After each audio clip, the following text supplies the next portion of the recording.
Hello students, good morning. How are you? I hope you all are fine. Today our topic is azeotropic mixture of chapter 2 class 12 solution. And this is a very confusing topic because approx 90% students are not clear about which type of mixture या which type of combination is known as azeotrope. बस mostly students पता है रट जाते हैं, combination को रट जाते हैं. तो एक बार इसको क्लियर कर लेते हैं. अगर कॉन्सेप्ट हमारा क्लियर है ना तो रटने का तो सवाल ही नहीं उठता है. और जैसे मैं पॉइंट वाइज आपको एजियोट्रॉप बता रही हूँ ना, मुझे नहीं लगता है कि कन्फ्यूज़न होगा और रटने की तो कभी ज़रूरत पड़ेगी ही नहीं. समझ गए? अपने आप खुद मिक्सचर बनाने लगोगे एजियोट्रॉपिक मिक्सचर. तो चलिए स्टार्ट करते हैं. Today our topic is azeotrope and azeotropic mixture. Firstly, what is azeotrope? Azeotrope is the binary solution, binary mixture. Means azeotrope में ना एक सॉल्यूट होंगे और एक सॉल्वेंट होंगे. ये हमारा पॉइंट 1 है. देखो स्टूडेंट्स, पॉइंट वाइज पढ़ने से ना एक तो इजी रहता है, प्लस पूरा मार्क्स भी मेरे कंट्रोल में रहता है. समझ गए? अगर पॉइंट वाइज लिखे हैं तो पता चल जाएगा 2 मार्क्स में, तो चलो मैक्सिमम 2 नहीं 3 पॉइंट्स. अगर इसी क्वेश्चन को 3 मार्क्स में दे दिया है तो means we have to cover all points. ठीक है? और पॉइंट वाइज याद करना भी थोड़ा आसान होता है. इसलिए मैं मोस्टली डिफरेंसेस या जितने भी डिफिनीशन होता है कोशिश करती हूँ कि पॉइंट वाइज ही आपको बताऊँ. ठीक है? तो point number 1, azeotropes are binary solution. Means what do you mean by binary solution? एक सॉल्यूट होगा और एक सॉल्वेंट होगा. ठीक है? This is point number 1. And हाँ, एजियोट्रॉप ना लिक्विड फॉर्म में होते हैं. कभी भी तुम एजियोट्रॉप मिक्सचर ना सॉलिड या गैसियस फॉर्म में नहीं देखोगे. जो भी सॉल्यूशन का कॉम्बिनेशन होगा ना एजियोट्रॉप का, वे लिक्विड फॉर्म में होंगे. ठीक है? अब पॉइंट नंबर 2 में ये सॉल्यूट प्लस सॉल्वेंट का ना कॉम्पोजिशन जो होगा ना वो फिक्स होगा. ये नहीं कि मेरी तुम्हारी मर्जी, जितना मन उतना सॉल्यूट ले लिए और जितना मन उतना सॉल्वेंट ले लिए. नहीं, ऐसा नहीं होगा. इनमें सॉल्यूट और सॉल्वेंट का कॉम्पोजिशन मतलब परसेंटेज क्या रहेगा? फिक्स रहेगा कि ये इतना परसेंट सॉल्यूट है और ये एग्जाम्पल है, और इतना परसेंट सॉल्वेंट है और ये एग्जाम्पल है. ठीक है? दिस इज पॉइंट नंबर 2 कि एजियोट्रॉपिक जो सॉल्यूशन होते हैं उनमें जो कॉम्बिनेशन होता है सॉल्यूट और सॉल्वेंट का, उनका फिक्स रेशियो होता है. समझ गए? Point number 3. Then in this case, azeotropic mixture case, fractional distillation is not possible. कभी भी azeotropic mixture का fractional distillation नहीं हो सकता है. समझ गए? फ्रैक्शनल डिस्टिलेशन नहीं हो सकता है. क्यों नहीं हो सकता? यहाँ पे क्वेश्चन ये होता है. समझ गए?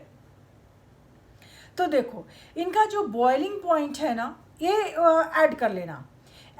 Boiling point at a constant temperature. इनका जो बॉइलिंग पॉइंट होता है ना एजियोट्रॉपिक मिक्सचर का, वो कांस्टेंट होता है. मतलब एग्जैक्ट इतने टेम्परेचर पे दोनों के दोनों बॉयल करना शुरू कर जाते हैं, सॉल्यूट और सॉल्वेंट दोनों. अगर सिंपली कोई पूछता है कि why fractional distillation is not possible in azeotropic mixture case, तो बोलोगे उसको कैसे डिफाइन करते हैं. क्योंकि देखो, फ्रैक्शनल डिस्टिलेशन में ना 99% स्टूडेंट्स रट के काम चला लेते हैं कि ये फ्रैक्शनल डिस्टिलेशन है और एग्जाम्पल भी बड़ा फिक्स रखा है सब लोगों ने, वो पेट्रोलियम वाला. समझ गए? तो ऐसा नहीं है. अगर साइंस पढ़ रहे हैं तो मुझे लगता है कि हमारा कॉन्सेप्ट बहुत क्लियर होना चाहिए, कहीं हम फंसे नहीं. एग्जाम्पल अगर इधर से उधर हो गया तो फंस जाएंगे ना. समझ गए? तो चलो देखते हैं कि फ्रैक्शनल डिस्टिलेशन में आखिर इनका फ्रैक्शनल डिस्टिलेशन क्यों नहीं हो पाता है. तो यहाँ पे सिंपली बोलोगे कि XA is not equal to, XA is equal to, जहाँ पे फ्रैक्शनल डिस्टिलेशन नहीं होता है, जहाँ पे फ्रैक्शनल डिस्टिलेशन नहीं होता है वहाँ पे XA इक्वल टू, समझ गए, YA. अब चलो देखते हैं क्या है XA और क्या है YA. ये लिखिएगा आप लोग. ठीक है ना? तो XA का मतलब हुआ mole fraction of solute in liquid phase. XA का मतलब क्या हुआ, A यहाँ पे सॉल्यूट है और X क्या है, mole fraction of solute in liquid phase, और YA का मतलब क्या हुआ, mole fraction of solute in vapour phase. जब किसी भी सॉल्यूट और सॉल्वेंट का लिक्विड फेज और वेपर फेज बराबर हो जाए तो उसका कभी भी फ्रैक्शनल डिस्टिलेशन नहीं हो सकता है। समझ गए? अब चलिए एक बार फिर से रिकॉल कर लेते हैं फ्रैक्शनल डिस्टिलेशन को, कि फ्रैक्शनल डिस्टिलेशन होता क्या है विथ एग्जांपल। ठीक है, एक कंटेनर लेते हैं, कंटेनर में लेते हैं क्या, ethanol plus water. Ethanol plus water क्या है, positively deviated non ideal solution है अकॉर्डिंग टू रॉल्स लॉ, है ना। और यहाँ पे है क्या, इथेनॉल का बॉइलिंग पॉइंट जो है वो क्या है, 353 केल्विन, जबकि वाटर का क्या है, 373 केल्विन। समझ गए? तो यहाँ पे देखो वह बॉइलिंग पॉइंट दोनों का डिफर है ना, तो जैसे ही हम लोग बॉयल करेंगे ना तो पहले कौन वेपोराइज हो जाएगा, इथेनॉल, और उसको दूसरे कंटेनर में, ऐसा एक अरेंजमेंट रखते हैं कि उसको दूसरे कंटेनर में क्या कर लेते हैं, इकट्ठा कर लेते हैं। तो ये तो हो गया फ्रैक्शनल डिस्टिलेशन, कोई प्रॉब्लम नहीं होगा। समझ गए? अब यहाँ पे रिप्रेजेंट करने की बात आएगी कि how we can represent ethanol and water on the basis of the fractional distillation, मतलब on the basis of the scientific rule. तो उसको क्या बोलोगे, वो देखो, C2H5OH, this is the formula of ethanol. C2H5OH is not equal to, C2H5OH is not equal to C2H5OH is not equal to C2H5OH, और नीचे क्या लिख दोगे, liquid phase is not equal to vapour phase. समझ गए? ये क्या हो गया हमारा, इथेनॉल का हो गया। समझ गए? अब दूसरा कंडीशन देखते हैं, अगर न्यूमेरल वैल्यू में देखते हैं तो क्या बोलोगे, टोटल मोल फ्रैक्शन का समीशन क्या आता है, 1 आता है। समझ गए ना? तो यहाँ पे क्या लिखोगे, mole fraction in a liquid phase, ethanol का क्या लिख दोगे, 0.3, और वाटर का क्या लिख दोगे, 0.7, क्योंकि समीशन का वैल्यू 1 आना चाहिए ना। और उधर वेपर फेज में क्या लिख दोगे, इथेनॉल का 0.2 एंड प्लस 0.8। देखो हो गया क्लियर ना, कि इथेनॉल और वाटर दोनों का जो हमारा मतलब सॉल्यूट और सॉल्वेंट दोनों के लिए रूल है ना, कि उनका लिक्विड फेज का मोल फ्रैक्शन कभी भी, समझ गया ना, अगर उनके लिक्विड फेज का, एक बार आराम से समझो, लिक्विड फेज का मोल फ्रैक्शन कभी भी वेपर फेज के मोल फ्रैक्शन के बराबर नहीं होगा, तभी उनका फ्रैक्शनल डिस्टिलेशन होगा। अगर लिक्विड फेज का मोल फ्रैक्शन और वेपर फेज का मोल फ्रैक्शन एक दूसरे के बराबर हो गया तो उनका फ्रैक्शनल डिस्टिलेशन हो ही नहीं सकता है। ठीक है, अब चलो देखते हैं एजियोट्रॉपिक मिक्सचर। एजियोट्रॉपिक मिक्सचर कितने तरीके के होते हैं? There are 2 types of azeotropic mixture. There are 2 types of azeotropic mixture. समझ गया ना? पहला जो होता है that is the minimum boiling point azeotropic mixture, और दूसरा जो होता है वो क्या होता है, maximum boiling point azeotropic mixture. समझ गए? अब minimum boiling point azeotropic mixture क्या होगा and maximum boiling point azeotropic mixture क्या होगा। एग्जाम्पल ले लेते हैं, minimum boiling point azeotropic mixture का एग्जाम्पल ले सकते हैं। सपोज किए हैं 95% aqueous solution of ethanol. Ethanol क्या है 95% एंड वाटर क्या है 5%। समझ गए? अब यहाँ पे हुआ क्या, ये टाइप क्या है, आगे यहाँ पे जो टाइप है क्या है, positively deviated non ideal solution according to Raoult's law. समझ गए? यहाँ पे वेपर प्रेशर ज़्यादा है तो जाहिर है इनका बॉइलिंग पॉइंट क्या होगा, कम होगा। समझ गए? तो अगर ग्राफ पे देखोगे ना, सिंपली ग्राफ में आपको बता देती हूँ, दिखा देती हूँ, ग्राफ पे देखोगे ना तो जहाँ मैक्सिमम हमारा पिक गया है ना ग्राफ का, वहाँ पे जाके पता करते हैं कि आखिर ये मिक्सचर क्या था। तो देखते हैं क्या कि 95% इथेनॉल था और 5% वाटर था।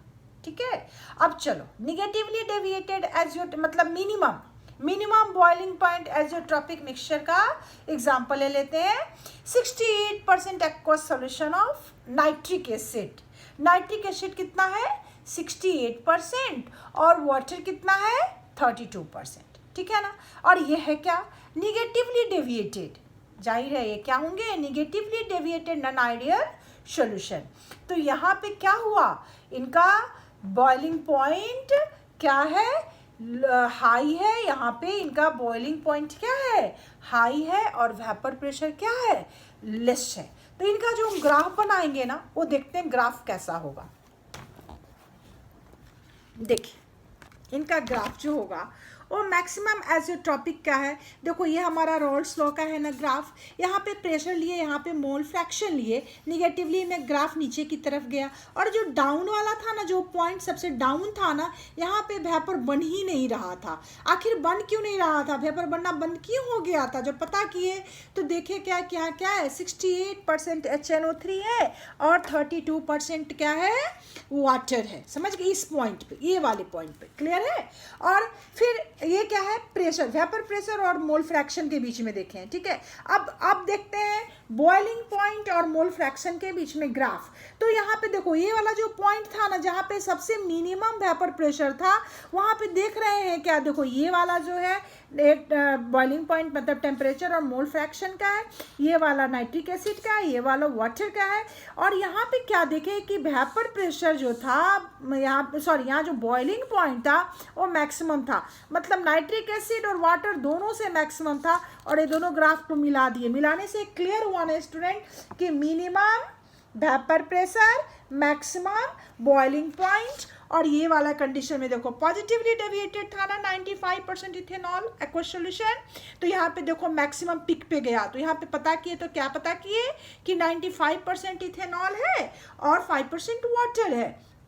जबकि बॉइलिंग पॉइंट और टेम्परेचर में देख रहे हैं, टेम्परेचर और मोल फ्रैक्शन में देख रहे हैं, तो देख बेटा यहाँ पे सबसे मिनिमम आ गया। जो यहाँ पे मैक्सिमम था ये क्या हो गया, मिनिमम, मतलब maximum vapour pressure, minimum boiling point, और उसको कहते क्या है, मिनिमम बॉइलिंग पॉइंट एज़ोट्रॉपिक मिक्सचर। समझ गए ना, एग्जांपल क्या लिए, 95% एक्वस सॉल्यूशन ऑफ इथेनॉल। और दूसरा जो था मैक्सिमम बॉइलिंग पॉइंट एज़ोट्रॉपिक मिक्सचर, उसमें ग्राफ नीचे की तरफ गया है। देखो सिंपल ग्राफ क्या है, नीचे की तरफ गया है, और बॉइलिंग पॉइंट क्या है, हाई है। समझ गए। और इसका एग्जाम्पल क्या ले लिए, 68% aqueous solution of nitric acid. This is our azeotropic mixture. मुझे नहीं लगता है कि अब आपको एज़ोट्रॉपिक मिक्सचर में कोई एज़ोट्रॉप और एज़ोट्रॉपिक मिक्सचर में कोई कन्फ्यूज़न होगा। अगर आपको कन्फ्यूज़न हो तो व्हाट्सएप ग्रुप पर मैं हूँ ना, आप मुझे टेक्स्ट कर सकते हैं। Okay, good day, good bye.